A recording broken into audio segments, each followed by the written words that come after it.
gardez vos Bibles ouvertes et retournez en Exode 3, c'est là où on passera la première partie de notre temps ensemble.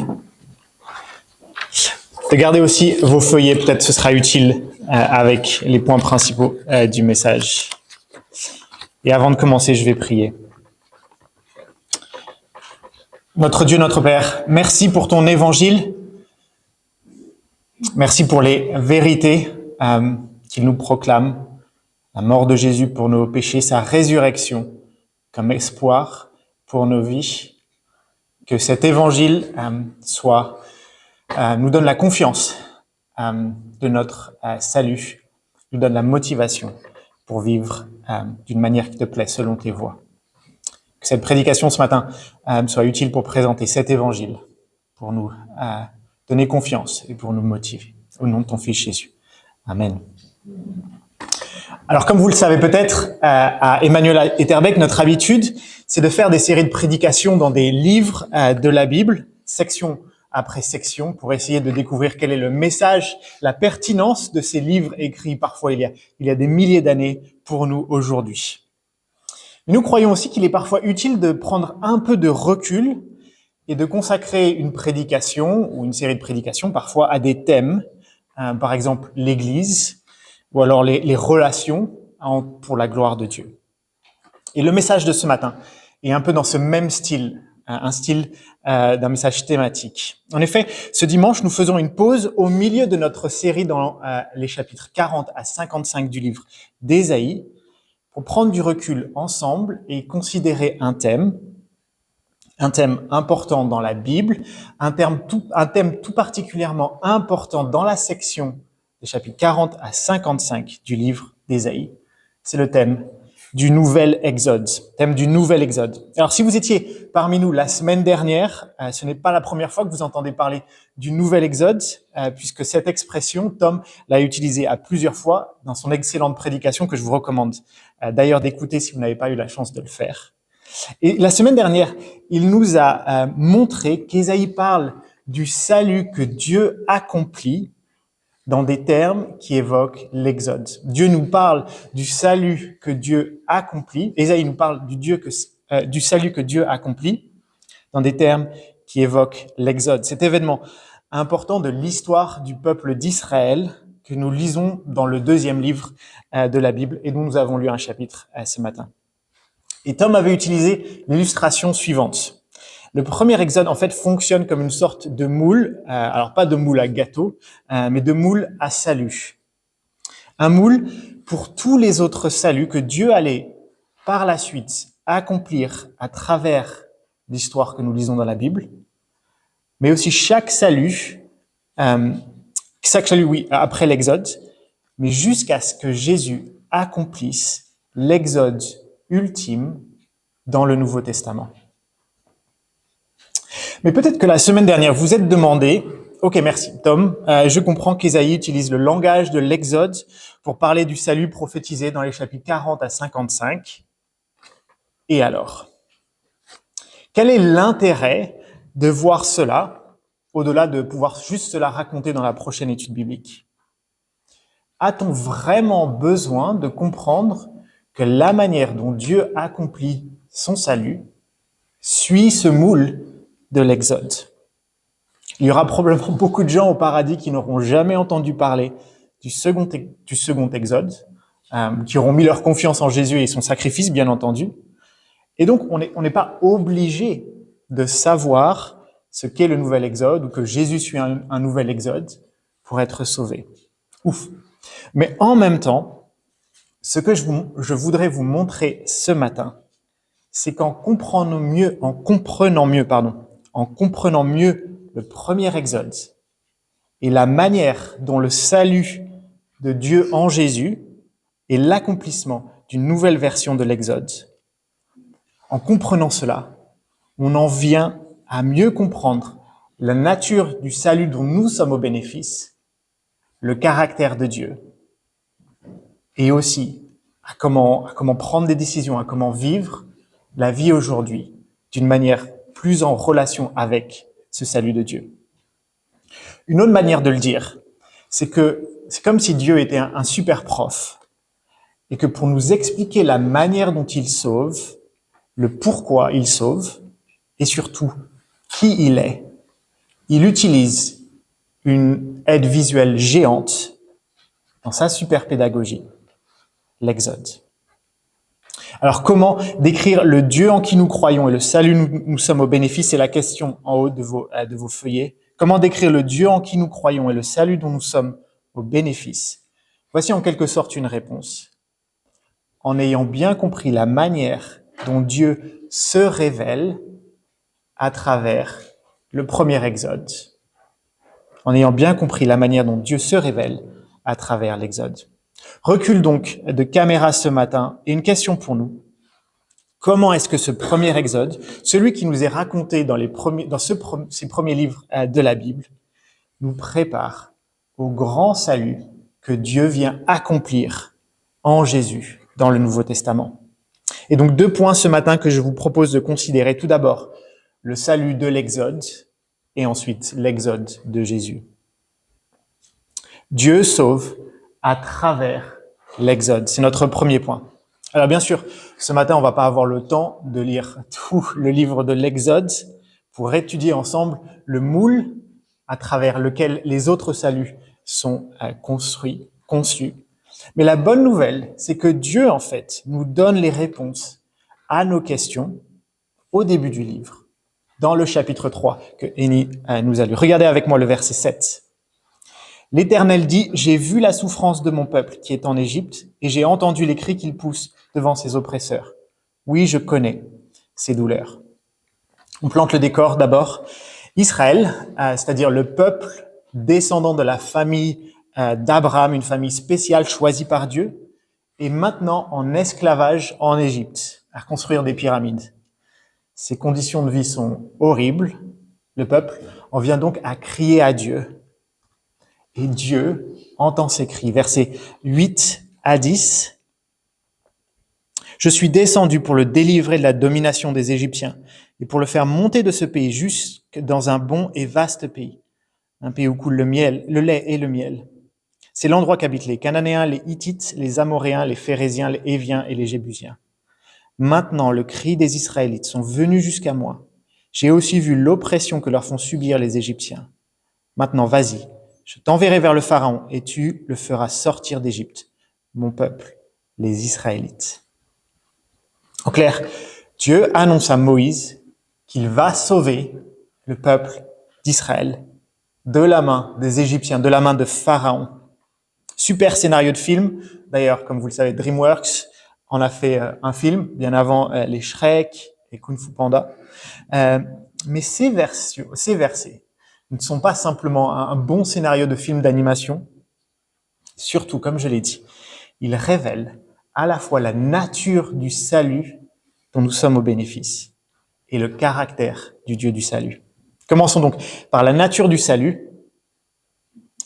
Et la première chose, c'est que l'Exode, ce qu'on apprend, c'est que l'Exode est une libération d'un esclavage. L'Exode est une libération d'un esclavage. Cela paraît évident, mais pour sauver le peuple, Dieu doit les libérer de leur esclavage. Les Israélites ne sont pas employés par les Égyptiens, ils ne peuvent pas poser leur démission, ils ne peuvent pas partir comme ça, tout simplement. Ah non, t'as pas fini ton travail, et de toute façon, même si tu l'avais terminé, je t'en donnerai plus. Le peuple a un maître, Pharaon, et le peuple doit lui obéir. Mais l'Exode n'est pas simplement aussi une libération, c'est aussi un voyage, et c'est ce qu'on voit juste après. L'Exode se termine dans un nouveau pays parfait. Dieu explique qu'après la libération de l'esclavage, le but est de les faire déménager dans un nouveau pays. Verset 8, vous l'avez vu, dans un bon et vaste pays, un pays où coule le lait et le miel, un bon pays, un pays parfait. Et troisième chose, pas pour être en vacances, c'est la troisième idée, l'Exode, c'est passer de la servitude au service. Regardez verset 12. Dieu dit, « Je serai avec toi. Voici pour toi le signe que c'est moi qui t'envoie. Quand tu auras fait sortir le peuple d'Égypte, vous servirez Dieu sur cette montagne. » Dieu a pour projet que le peuple le serve sur cette montagne. L'ironie, alors elle est dans la langue originelle, mais c'est que le mot servir est en fait le même mot en hébreu que le mot utilisé pour le travail que fournit le peuple pour Pharaon. Mais il y a une différence fondamentale entre la servitude de Pharaon et le service de Dieu. Le travail de Pharaon, le texte nous le dit, ce sont des charges cruelles, un dur esclavage. Le service de Dieu est complètement différent. Parce que ce mot pour service ou pour travail pour Pharaon est en fait aussi le mot qui est utilisé dès le début de la Bible, au chapitre 2 de la Genèse, au verset 15. Ici, le mot est utilisé pour parler de cultiver. Verset 15, je vous le lis. « L'Éternel Dieu prit l'homme et le plaça dans le jardin d'Éden pour qu'il le cultive et le garde. » En clair, c'est le maître que l'on sert qui fait que notre travail est bon, réjouissant, ou alors dur, cruel, un esclavage. L'Exode, c'est donc le passage de la servitude cruelle à un maître cruel au service du Dieu créateur de l'univers qui nous a créés avec un bon projet. On va assez vite pour ces descriptions et on reviendra par la suite pour voir en quoi ça s'applique à nous. Et voilà ce que nous révèle l'Exode. L'Exode est un salut de la servitude cruelle au service de Dieu, la libération d'un esclavage pour être ensuite dans un pays parfait. Mais l'Exode révèle aussi le caractère de Dieu, c'est la deuxième chose que je voulais voir ensemble. Regardez avec moi la deuxième moitié du verset 13. Moïse demande à Dieu, « S'il me demande quel est son nom, quel est ton nom, que leur répondrai-je » Et versets 14 à 16 sont la réponse de Dieu. Dieu dit à Moïse, « Je suis celui qui suis. » Et il ajouta, « Voilà ce que tu diras aux Israélites. Je suis m'a envoyé vers vous. » Dieu dit encore à Moïse, « Voici ce que tu diras aux Israélites. L'Éternel, le Dieu de vos ancêtres, le Dieu d'Abraham, le Dieu d'Isaac et le Dieu de Jacob, m'envoie vers vous. Tel est mon nom pour toujours. Tel est le nom sous lequel on fera appel à moi de génération en génération. Va rassembler les anciens d'Israël et dis-leur, l'Éternel, le Dieu de vos ancêtres, m'est apparu. Le Dieu d'Abraham, d'Isaac et de Jacob. Il a dit, je m'occupe de vous et de ce qu'on vous fait en Égypte. » À travers cette réponse, Dieu enseigne 3 vérités majeures à son sujet. La première, c'est qu'il est le Dieu qui est. Un peu bizarre de dire cela, mais ce que ça veut dire, c'est qu'il est celui qui existe complètement, indépendamment de toute autre chose. Il est sans avoir besoin que quiconque, que quoi que ce soit, lui donne sa raison d'être. Une perceuse, ça existe parce que Jonathan a besoin de mettre des cadres photos au mur.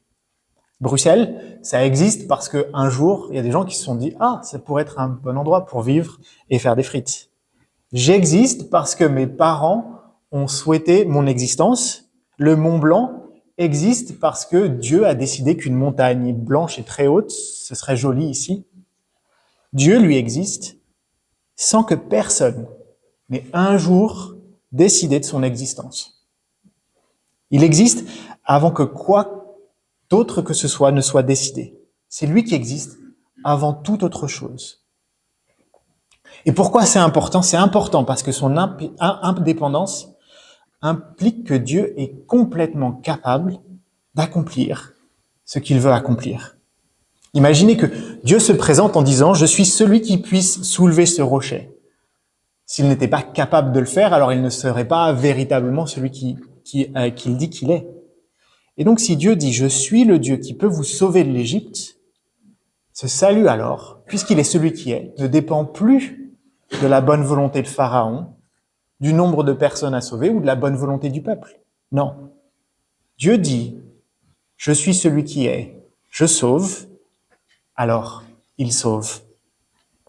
Et cela est lié à la deuxième vérité que nous apprenons au sujet de Dieu. Dieu est fidèle.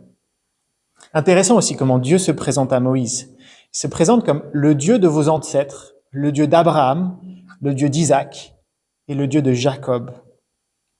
Il n'est pas en train d'essayer de rafraîchir la mémoire de Moïse, comme si Moïse dit « Quel Dieu tu parles? Ah oui, celui d'Abraham, d'accord, ok. » Non, Dieu se présente de cette manière pour signifier une chose bien précise. Non, je n'ai pas oublié les promesses que j'avais faites à Abraham, à Isaac et à Jacob. Cela confirme que le Dieu de l'Exode est le Dieu qui tient ses promesses, le Dieu des promesses tenues. Il sait très bien que la famille d'Abraham n'est pas là où il devrait être. Et donc, il rafraîchit d'une certaine manière la mémoire de Moïse en lui disant « Je suis celui qui va tenir mes promesses. » Surtout que ce Dieu ici est plein de compassion. Et c'est la troisième chose. Verset 7, l'Éternel dit « J'ai vu la souffrance de mon peuple qui est en Égypte, et j'ai entendu les cris qu'il pousse devant ses oppresseurs. Oui, je connais ses douleurs. » Dieu n'est pas sourd. Dieu entend la souffrance de son peuple. Et il ne le laisse pas sans soutien et sans aide. Verset 8. « Je suis descendu pour le délivrer de la domination des Égyptiens et pour le faire monter de ce pays jusque dans un bon et vaste pays, un pays où coule le lait et le miel. » Dieu ne reste pas inactif quand son peuple souffre. Il descend. Il descend de là-haut pour sauver. Ce chapitre, donc 3 du livre de l'Exode, nous apprend des choses au sujet de la nature de notre salut et du Dieu de notre salut. Il nous explique que notre salut, c'est une libération à un esclavage pour aller dans un pays parfait où nous pourrons servir Dieu, notre nouveau maître. Il nous explique aussi le caractère de notre Dieu. Le Dieu de l'Exode est un Dieu souverain qui accomplit ce qu'il souhaite. Un Dieu fidèle, un Dieu compatissant qui entend les cris de son peuple. Et donc en ça, le premier Exode dresse un espèce de portrait robot du salut et de la manière dont il sauve. Mais on revient à notre question. Quel est le lien avec nous? Nous, on n'est pas le peuple d'Israël. On n'a pas besoin d'être sauvés de Pharaon. On n'a pas besoin d'entrer dans un pays promis. On est très bien en Belgique, peut-être. En quoi est-ce que ça nous concerne? Et pour répondre à cette question, il faut nous faire une seconde étape en allant et en passant par Jésus. Car en effet, Jésus lui-même, mais aussi les 4 auteurs des évangiles, mettent en évidence que le salut que Jésus accomplit est lui aussi façonné dans le moule de l'Exode. Et je vous propose de regarder Jean ensemble pour le voir ce matin. C'est notre deuxième point. Jésus sauve à travers un meilleur Exode. En effet, Jean inclut de nombreuses allusions au premier Exode. Jean-Baptiste, par exemple, décrit Jésus comme l'agneau qui vient prendre le péché du monde. C'est une référence, en fait, à cet agneau qui avait été sacrifié lors de la première Pâque. Jésus est ensuite décrit comme celui qui nourrit de pain le peuple dans le désert. Et ça, c'est censé nous rappeler Dieu qui nourrit de pain le peuple dans le désert sur le chemin vers le pays promis. Jésus traverse les eaux comme pour rappeler la manière dont Dieu avait ouvert les eaux pour laisser le peuple passer.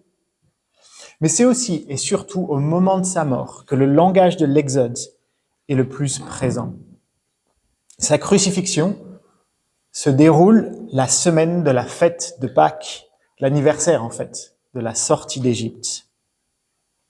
Et surtout, c'est assez intéressant, Jean précise, au moment de la mort de Jésus, au verset 36 du chapitre 19, un détail en fait qui n'en est pas un. Jean 19, verset 36, Jean dit « Cela est arrivé, la mort de Jésus », ou en tout cas, les événements qui sont juste racontés avant, le fait que les gardes n'avaient pas brisé les jambes de Jésus, cela est arrivé pour que l'écriture soit accomplie.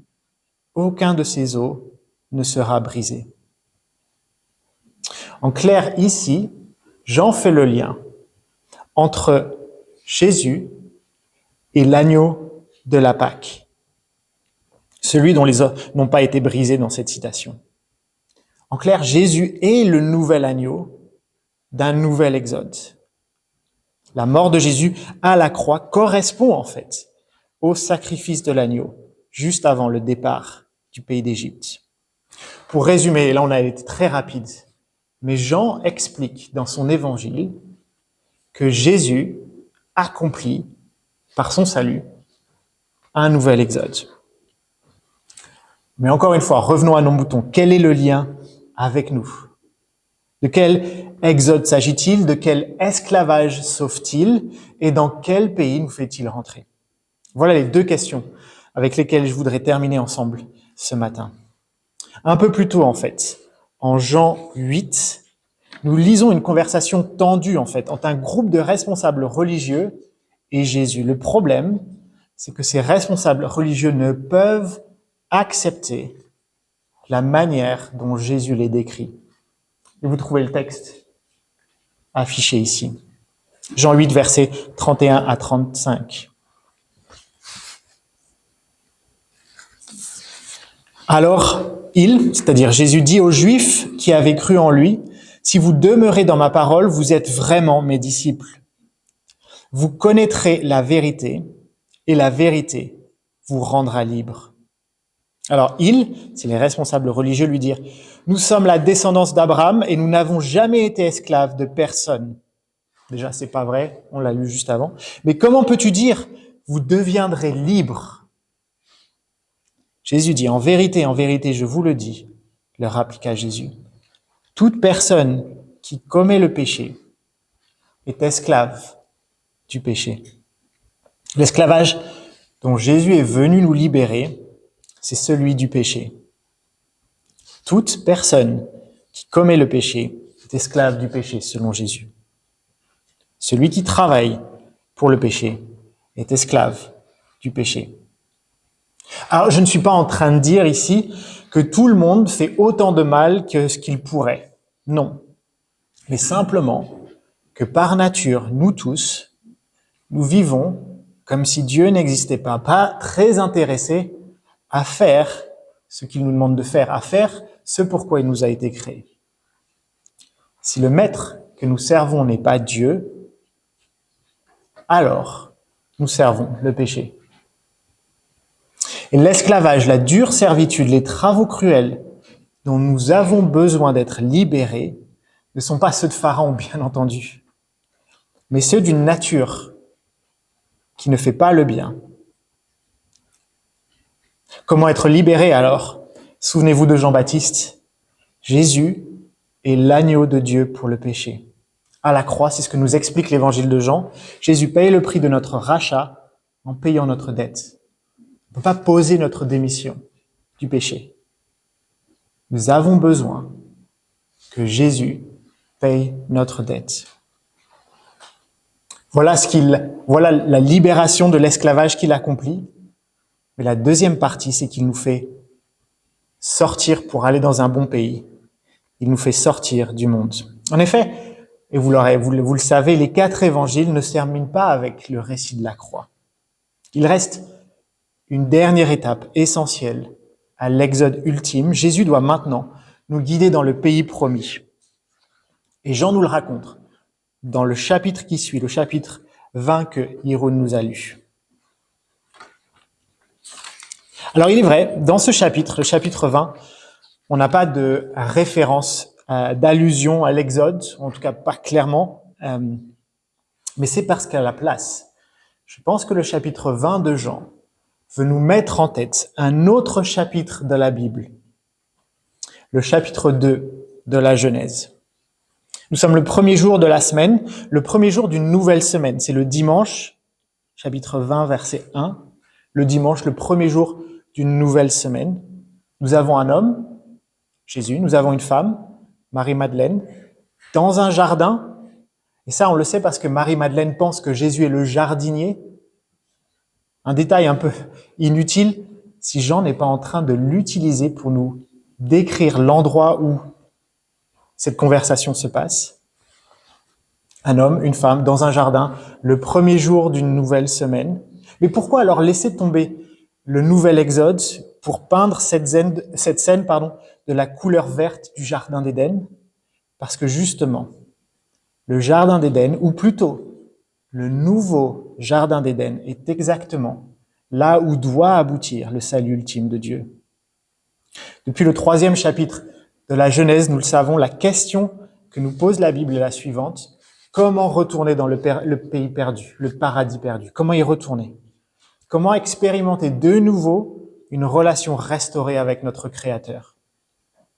Si plusieurs tentatives ont été explorées dans le livre de la Genèse, c'est l'Exode qui véritablement propose une solution pour cette restauration. Vous vous souvenez, le but de l'Exode, c'est nous faire retourner dans un pays, un bon pays parfait, où on profiterait d'une relation restaurée avec Dieu. Mais voilà aussi là où a fondamentalement échoué le premier Exode. Le peuple est bel et bien sorti, mais quelques jours plus tard, leur idolâtrie lors de l'épisode du veau d'or montre bien en fait que le problème n'a pas été vraiment réglé et que donc une relation complètement restaurée avec Dieu est impossible. Voilà en fait où a aussi échoué le salut orchestré par Cyrus, et on l'a lu la semaine dernière. Si le peuple de Dieu est bien retourné à Jérusalem après avoir été en exil à Babylone, le problème du péché n'est toujours pas réglé. Cyrus ne peut pas régler ce problème. Et la vie dans le pays est bien pâle en comparaison des promesses de restauration. La raison qui fait que tous les exodes précédents ont échoué est double. Une solution pour le péché n'a pas vraiment été proposée. Un vrai retour, c'est la deuxième, un vrai retour n'a pas été amorcé jusqu'à ce que Jésus accomplisse son nouvel exode. Une vraie solution pour le péché et donc la possibilité d'un vrai retour à la maison. Mais nous ne sommes pas libérés pour vivre le paradis en Égypte ou dans ce monde. Jésus est déjà ici dans son corps glorieux, si bien que Marie a du mal à le reconnaître. Jésus est ressuscité. Et dans peu de temps, il sera de même pour tous ses disciples, à travers les âges, tous ceux qui lui font confiance. Mais ce que dit notre texte déjà, c'est que nous pouvons déjà privilégier d'un accès unique à Dieu. Verset 17, Jésus explique, « Va vers mes frères et dis-leur que je monte vers mon Père et votre Père, vers mon Dieu et votre Dieu. » Nous pouvons maintenant appeler Dieu notre Dieu, mon Dieu et notre Père, mon Père. Jésus explique la possibilité d'une relation restaurée avec Dieu. Notre paradis, donc, c'est un nouveau pays, une nouvelle création, en fait, au-delà de la résurrection. Pour résumer, donc, le salut en Jésus est un nouvel exode, une libération d'un esclavage pour aller dans un nouveau pays, pour pouvoir servir Dieu. Cet esclavage, c'est le péché. Ce pays, c'est cette nouvelle création au-delà de la résurrection, et pour pouvoir le servir pour toujours. Dieu est puissant, compatissant et fidèle à ses promesses. Il a accompli le salut en Jésus. Il est descendu encore une fois sur terre, dans la personne de son Fils, pour l'accomplir. Nous avons donc vu comment le salut en Jésus est une répétition de ce salut de l'Exode.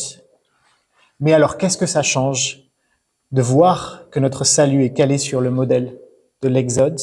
Comme je l'ai dit en intro, c'est une chose de voir que la Bible parle d'Exode, mais c'en est une autre de comprendre ce que ça peut changer pour nous. Et je voudrais vous proposer 2 pistes d'application, 2 choses à voir. Première chose, et de manière plus courte, première, c'est qu'en soi, c'est déjà une grande application pour nous de comprendre que Dieu se révèle de cette manière dans la Bible, de manière progressive, en utilisant ces histoires que nous lisons à travers les pages de la Bible pour nous aider à comprendre le salut en Jésus qu'il vient finalement accomplir. Et donc, si j'ai réussi à vous convaincre que toute la Bible est utile parce que toute la Bible pointe vers Jésus et que d'une certaine manière, je vous ai donné envie de la lire pour voir à travers ces pages de quelle manière Jésus est la solution à notre problème, alors j'en serais déjà ravi. Mais je pense, c'est la deuxième application, qu'il y a encore plus à voir que Jésus sauve à travers un nouvel exode. Encore plus que de nous donner envie de lire la Bible, parce que voir que le salut que Dieu accomplit est calqué sur le modèle de l'exode nous aide en fait à avoir des bonnes attentes vis-à-vis de ce que Dieu est en train d'accomplir dans le monde aujourd'hui. Héloïse, notre petite fille de 2 ans et demi, est en train de commencer à apprendre à faire du vélo. Alors pas du vélo avec les pédales, etc., mais vous savez, juste avec les pieds. Et c'est tout un truc de devoir lui expliquer de pas regarder ses pieds, de lui expliquer quand même qu'il faut courir, mais de regarder devant, de pas se retrouver dans la route. Bref, elle pourrait être tentée en fait. Elle veut savoir ce qui se passe en bas et elle est omnubilée par en fait ce qui se passe à ses pieds. Mais on lui répète, c'est que en regardant en avant en fait, regardant droit devant, qu'elle va réussir à avancer. Regarder droit devant, c'est un conseil utile quand on fait du vélo. Ça l'est aussi pour toute la vie selon la Bible. Bien souvent, nous essayons de vivre la vie de tous les jours en regardant un peu à la liste de trucs qu'on a à faire, les choses auxquelles il faut réfléchir et les problèmes que l'on a maintenant dans le présent. On lit la Bible pour essayer de voir comment est-ce qu'on pourrait résoudre tous ces problèmes, aller faire ces trucs. On lit aussi la Bible pour chercher des conseils, pour réussir son mariage, pour élever ses enfants, pour réussir à bien utiliser son argent, pour réussir à être un bon leader. Et c'est pas des mauvaises choses que d'utiliser la Bible pour ça. Mais ce que le récit de l'Exode nous invite à voir, c'est qu'en fait, au-delà de notre présent et nos circonstances, il veut que nous regardions au-delà, à toute notre histoire en fait, et notamment à notre libération de l'esclavage, ce qui a déjà été accompli, et à notre destination, l'éternité parfaite vers laquelle nous marchons. Car ces réalités, en fait, ont le potentiel de transformer comment nous voyons le but de nos vies maintenant et nous aider à faire des choix ou à vivre simplement la vie dans le présent. Par exemple, nous rappeler notre libération de l'esclavage au péché nous rappelle que nous pouvons espérer voir des victoires dans la lutte contre le péché. Comme Pharaon, le péché ne domine plus sur nous. Sans que nous pouvons y faire quelque chose. Autre exemple, nous rappeler notre destination certaine peut nous donner la confiance nécessaire quand nous passons à travers les épreuves de la vie. La vie sur Terre, la vie maintenant est dure, remplie de frustration et de souffrance, de maladies, de relations déchirées. Et puisque nous savons là où nous allons aboutir, là où nous marchons, nous pouvons marcher avec confiance derrière notre roi Jésus, qui nous a précédés dans la résurrection et qui nous garantit l'entrée dans ce pays futur. Le présent est difficile, et je suis pas en train de dire qu'il ne l'est pas, le présent est difficile, mais la réalité future peut nous permettre de marcher à travers ces difficultés en connaissant là où nous aboutirons. Autre exemple, nous rappeler que nous n'appartenons plus à ce monde, mais que nous sommes déjà en route pour notre destination certaine, transforme la manière dont nous pouvons vivre toutes les choses de la vie de tous les jours. Le mariage, le célibat, l'éducation des enfants, la vieillesse, la jeunesse, les études, etc. Comme le dit Paul un peu plus tôt en 1 Corinthiens 10, 31, « Ainsi donc, que vous mangiez, que vous buviez ou quoi que vous fassiez, faites tout pour la gloire de Dieu. » On peut déjà servir Dieu dès à présent parce que nous savons où nous allons, nous savons que nous avons été libérés de l'esclavage. D'ailleurs, autre exemple, nous rappeler que nous avons déjà un nouveau maître avec qui nous serons pour l'éternité, nous donne déjà la possibilité aujourd'hui d'investir dans tout ce qui lui plaît, même si cela semble complètement insignifiant ou invisible maintenant. Est-ce que c'est vain tout ce à quoi on s'attache, l'argent qu'on peut donner à l'Église, le temps qu'on donne pour prendre soin des uns des autres? Non. 1 Corinthiens, encore une fois, à la fin du chapitre 15 que Hiro nous avait lu dans la présidence, on trouve le verset 58 qui dit « Ainsi, mes frères et sœurs bien-aimés, soyez fermes, inébranlables. Travaillez de mieux en mieux à l'œuvre du Seigneur, sachant que votre travail n'est pas sans résultat dans le Seigneur. » Rien n'est sans résultat. Notre amour les uns pour les autres, le temps, la manière dont nous utilisons notre argent, notre temps, nos conversations, notre attitude même, les uns envers les autres. Rien, en fait, ne sera vain si nous l'utilisons pour le Seigneur. Rien ne sera sans résultat. Et enfin, dernier exemple. L'Exode nous permet de nous rappeler du caractère de notre Dieu, ce qui nous aide, en fait, à persévérer sur le chemin difficile en lui faisant complètement confiance. Le peuple d'Israël, après la libération de l'exil, de l'esclavage, avait passé leur temps à se plaindre. Et leur problème venait d'une mauvaise connaissance de Dieu, connaissance pas forcément que dans leur tête, mais aussi dans leur cœur. Mais rappelez-vous, Dieu est puissant. Rien ne pourra l'arrêter pour mettre à bien son projet de recréer un monde parfait où nous pourrons habiter pour toujours avec lui. Dieu est compatissant. Il veut vraiment nous sauver. Même quand nous passons par les épreuves de la vie, Dieu est compatissant. Dieu est fidèle. Il fera ce qu'il a promis. Si vous avez mis votre confiance en Jésus pour le salut, ce n'est qu'une question de temps en fait, avant que nous connaissions la pleine réalité du salut. Puisque Dieu a accompli en Jésus notre exode, cette libération de l'esclavage, cette promesse de faire partie du pays promis, gardons alors les yeux fixés sur cette réalité de notre salut et de notre futur. Je vous invite à prier.